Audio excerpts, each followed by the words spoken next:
দেখেন টি-20-তে আমরা এত কনসিস্টেন্ট ছিলাম না, বা সাম্প্রতিক সময় বলেন বা লাস্ট 3টা series very much consistent.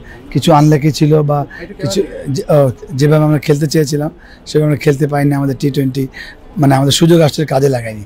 But same আমরা ওডিআই বরাবরই ভালো ক্রিকেট খেলি, যেটা আমি সবসময় একটা কথা বলি যে আমরা এখনও ওই দল হইনি যে সুযোগ আসলে কাজে না লাগাই।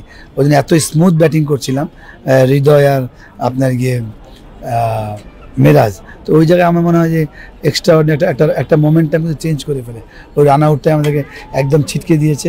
তারপরে যে আমরা 50 ওভার খেলা, কারণ আমরা বরাবরই এই ফরম্যাটে খুব ভালো খেলি বা খুব স্মুথ থাকি। হয়তো এর আগে আমরা ভালো খেলিনি, বাট বরাবরই যে ইতিহাস বলে, তো ওই একটা জায়গায় আমি মনে হয় এটা কিছুটা ঠিক করার ব্যাপার আছে। এটা জাস্ট খালি মেন্টাল অ্যাজ এ পারফরমেন্স বা as a player of quality. Saif দুর্দান্ত খেলছে, সেম সাইফের কথা যদি বলি, উনি এমনভাবে ক্রিকেট খেলেন যে উনি যদি 50টা বল খেলেন 60টা বল এমনি 50 হবে। ওই জায়গায় এক্সট্রা অর্ডিনারি মারাটা, এই জন্য বলি ব্যাটিং সবসময় আপনাকে সবাই সুযোগ দিবেন, একটা আউটই যথেষ্ট।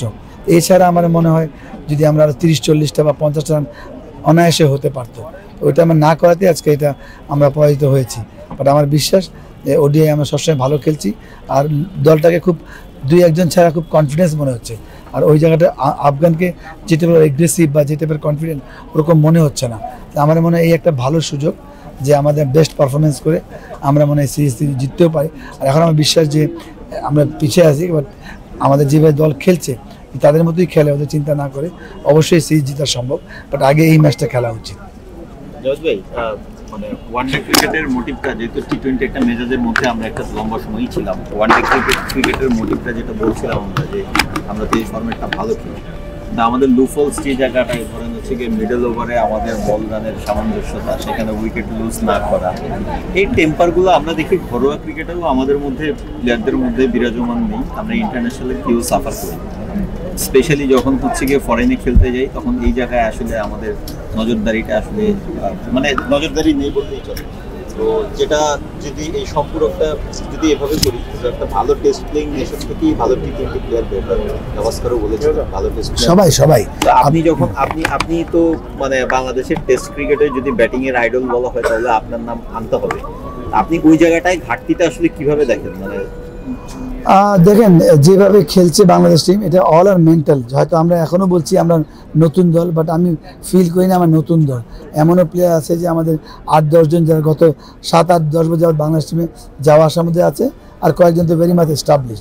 বাট এটা জায়গায় শুধু মেন্টাল ট্রেনিং করা। আপনি বাসার বলছিলেন যে জাকিরের ব্যাপারটা মানে টেকনিক চেঞ্জ, কিন্তু কেন আমি ডুইং দিস টেকনিক চেঞ্জ করব?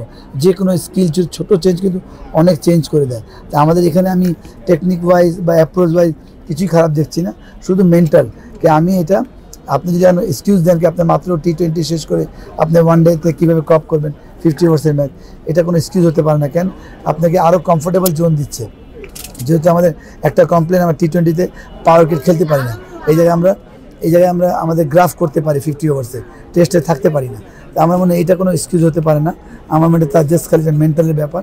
যদি মানসিকভাবে আমরা প্রিপারেশন নেই যে আমাদের যে কোয়ালিটি, যদি আমরা 300 বল খেলি আর মাঝখানে আমরা উইকেট দিব না, স্টার্টিংও আমরা মারদাঙ্গা খেলবো না, আমরা আমাদের অ্যাপ্রোচে খেলবো। কারণ আমাদের ওই অ্যাবিলিটি থাকতে হবে কি আমাদের 350 রান করার ক্ষমতা থাকতে হবে।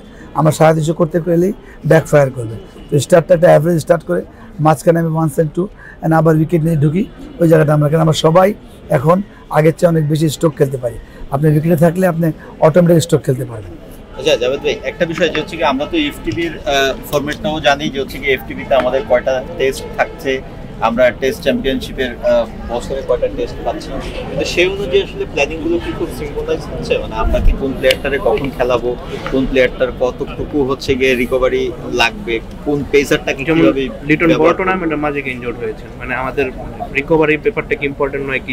টানা ম্যাচ আমাদের এফটিভিতে যেহেতু আমরা জানি টেস্ট চ্যাম্পিয়নশিপে কয়টা ম্যাচ খেলবো সেটাও আমরা জানি আগামী 4 বছরে। তা আমাদের এই প্ল্যানটাকে আসলে বিসিবি ভালোভাবে অবশ্যই করা উচিত। বাট আপনি জানেন যে আমাদের কিন্তু মানে কনসিস্টেন্ট সব ফর্মে পারফর্ম করার মতো আমাদের অনেক লিমিটেশন আছে। আপনি এই জন্য যখনই যে প্লেয়ার ফর্মে থাকে, সিলেক্টররা বলেন, কোচরা বলেন, ওকে খেলাতে চায়, এটা ওদের দোষ দিয়ে লাভ নাই। হ্যাঁ, ওইখান থেকে যতটুকু মিনিমাইজ করা যায়, যে আমরা স্পেশালি ফাস্ট বলের কথা বলি বা যদি কোনো ছোটো সিরিজ থাকে ওখানে প্রেশার নিতে হয়। কেন হয়তো একটা লিটন ছিল না, আমাদের ইঞ্জুরি ছিল, আমরা সাফার করেছি। তো ওই একটা জায়গায় আমার কাছে মনে হয় যে ইটস ভেরি ডিফিকাল্ট, বাট যদি একটু আমরা মাস্টার প্ল্যান করি তাহলে সম্ভব, ফলোড বাই যারা কনসিস্টেন্ট কোয়ালিটি প্লেয়ার থাকতে হবে, যারা বেঞ্চে বসে যাতে ওরা রেডি থাকে পারফর্ম করার জন্য।